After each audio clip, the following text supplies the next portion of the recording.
장애의 평가 방법에 대해서 알아보도록 하겠습니다. 우리나라의 맨 처음 장애 평가 방법으로서 사용이 된 것이 국가배상법, 자동차 손해배상 보장법, 그리고 산업재해보상보험법, 이 세 가지가 한국적, 토속적 장애평가 방법인데 같이 출발을 했다, 이렇게 보시면 됩니다. 그래서 자동차 손해배상보장법, 자배법에 의한 후유장애 등급표, 산업재해보상보험법, 산재법에 의한 장애평가법, 그리고 국가배상법에 의한 장애평가법이 한국적 장애평가 방법이다.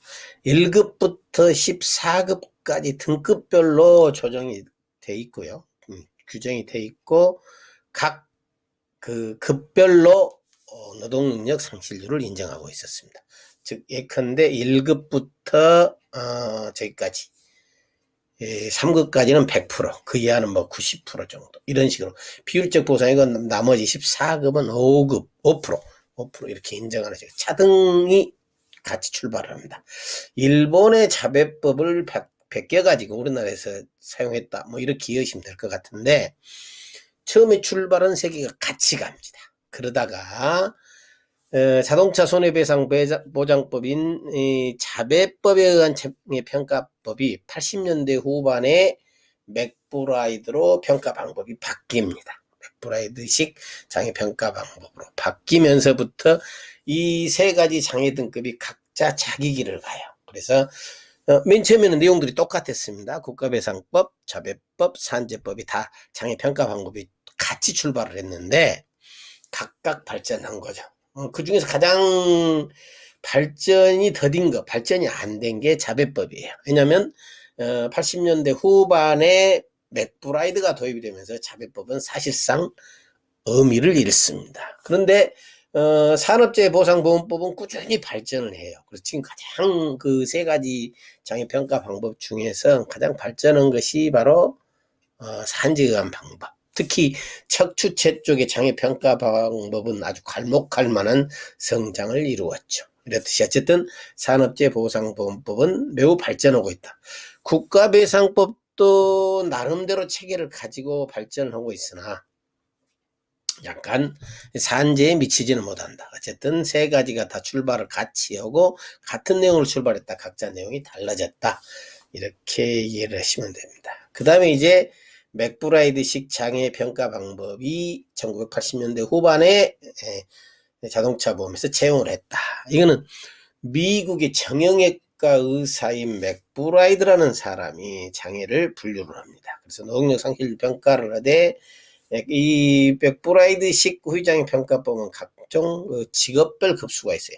직업에 따른 노동력 상실률의 차이가 있었는데 이거를 자동차 보험으로 들어오면서 5개의 근로자와 옥내 근로자만 평가를 하게 되죠. 그러면서 직업적 변수는 따로 측정하지 않고, 그러니까 자동차 보험에서 채택하고 있는 맥브라이드식 장애 평가 방법은 원래 미국에서 사용되던 맥브라이드식 평가 방법에서 수정된 형태로 우리나라에 들어왔다, 이렇게 보시면 되겠습니다. 그래서 지금 현재 자동차 보험하고 거의 대부분 판례에서 채용하고 있는 것이 맥브라이드식 방법입니다. 그러나 근본적으로 자동차 보험 지급 기준에서는 5개 옥내 근로자만 원용을 하고 있고, 판례에서는 직업급수까지 감안하고 나오고 있기 때문에 연령까지 감안해요. 나이까지 감안하기 때문에 약간의 차이점은 보이고 있다, 이렇게 이해하시면 되고요. 근데 다만 이 맥브라이드식 장애평가법은 정형외과 의사가 측정을 한 것이기 때문에 이 평가가 안 되는 부분이 있어요. 그 큰 예로 보면은 후각상실 같은 경우에는 없습니다. 또 하나 추상장애에 관한 언급들이 없어요. 그래서 이렇게 맥브라이드식 장애평가법에서 규정하고 있지 아니한 추상장애는 국가배상법을 따르고 있습니다. 그래서 지금 현재 국가배상법을 따라서 추상장애는 인정하고 있는 추이고요. 그 다음에 후각상실에 관한 경우는 AMA 평가법을 따르고 있습니다. AMA는 미국에서 사회보장 제도의 일환으로 장애평가 방법으로 사용되고 있는 것입니다.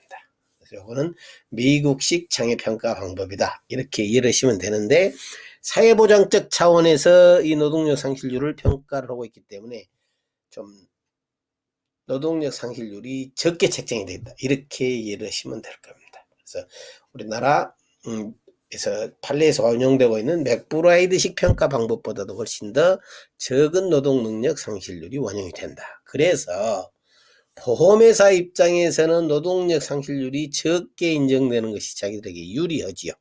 그래서 제3보험을 출발시킬 때에 이 장애 지급률, 즉 제3보험에서 지급되는 상해보험에서 지급되는 재보험에서 지급되는 보상금, 장애보험금의 폭을 줄이고자 노력을 한 것이 AMA 평가법을 원용을 하고자 했습니다. 그러나 AMA 평가법은 미국식 장애평가법이기 때문에 우리 체제와는 좀 안 맞는 부분이 있어요. 그래서 끝내 도입이 실패를 합니다. 그래서 다만 실패는 했지만 한편으로 또 성공했다라고 볼 수 있는 게, 각 관절의 운동장애를 측정을 할 때는 제가 서두 이야기를 했죠.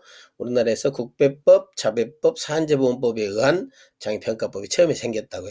거기에서 원용되던 장애 운동 각도를 채용을 한 게 아니라 미국식 장애평가 방법인 AMA에서 채택하고 있는 운동 각도를 채택을 했습니다. 이게 좀 보험회사한테 유리하고 피보험자에게 좀 불리한 그런 경우로 이해를 하시면 쉽습니다. 이해를 하시면 쉬워요. 어쨌든 제3보험에서 장애 지급률을 책정할 때 원용했던 것이 지금 현재 AMA 방식을 채택하고 있는 것은 아니다.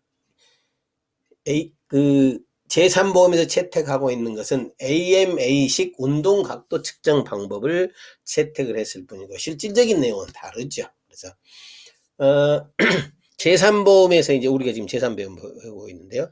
제3보험에서 평가하고 있는 장애평가 방법은 아까 말씀드렸던 산재자배법 그리고 국배법 맥브라이드식 AMA식과는 달리 노동능력 상실률이 아닙니다. 그 장애를 입은 피보험자나 피해자의 노동능력을 평가한 것이 아니고 보험회사에서 지급할 보험금을 어느 정도로 줄 것이냐에 관한 장애 지급률이죠. 그래서 제3보험에서 채택하고 있는 장애 지급률과 제가 설명드렸던 장애평가 방법에 의한 이 노동력 상실률 평가는 전혀 다른 것이다. 이걸 같은 개념으로 이해하니까 자꾸 혼동이 일어나요. 예컨대 제3보험 쪽에서 척추에 약간의 기형이 남긴 경우에 15% 장애 지급률을 책정하고 있습니다. 이것은 척추에 기형이 남으면 15%의 노동능력 상실이 따라온다라는 뜻이 아니고 15%의 보험금을 준다는 의미입니다. 즉 후유장애 담보 금액이 1억이고 만약에 후유장애 지급률이 15%다 그러면 1,500만 원이 지급되는 케이스가 맞죠.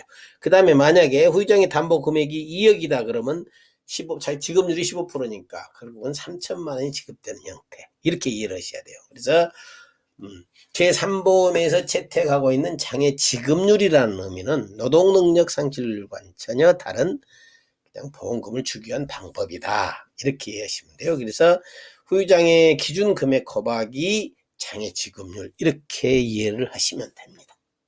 전혀 다른 개념이다.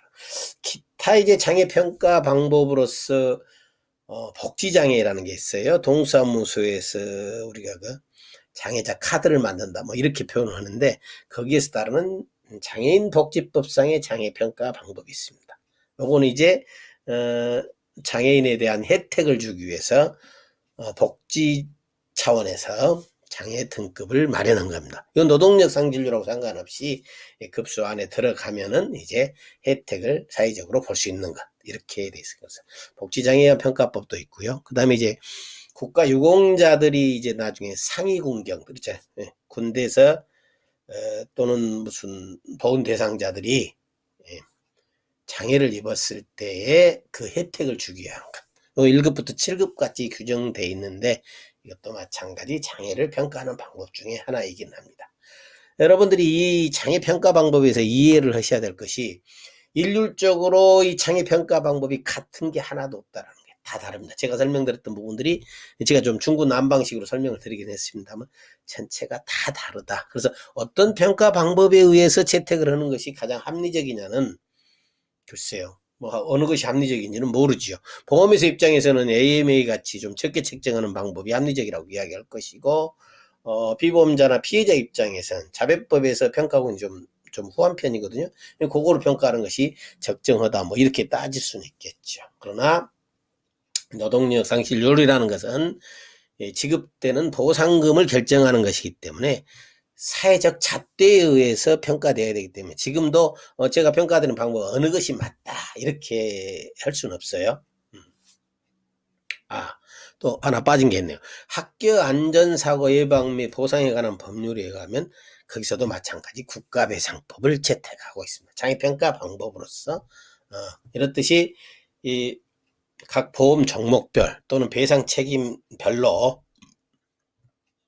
장애평가 방법이 다르다. 그런데 어느 평가 방법이 옳고 그르다의 판단은 정확하게 내릴 수가 없는 상태인 것이다. 지금 현재 근데 이게 지금 너무 혼재되어 있어요. 그래서 미국 같은 경우는 AMA 방법으로 사실상 통일이 되어 있고 일본 같은 경우도 우리 그 옛날 자배법의 과거 형태인데 그 자배법을 꾸준히 발전시켜 가지고 자기 나름대로의 평가 방법이 있고 제 애국 중국 같은 경우 다 마찬가지로 자기 나름대로의 장애 평가 방법, 고유장애 평가 방법, 노동력 상실 평가 방법을 채택하고 있는데 우리나라만 지금 현재 통일되지 못하고 여러 개를 혼용되고 있는 실정이니까 이에 대한 작업이 사실은 이루어져야 돼요. 최근 들어서 정형외과 학회, 신경외과 학회 이런 데서 한국적 노동력 상실률이 어느 게 타당한지 여부에 대해서 많은 연구를 해놓고 그에 대한 결과들이 나와 있어요. 그렇지만은 아직은 재판 실무나 후유장애 평가하는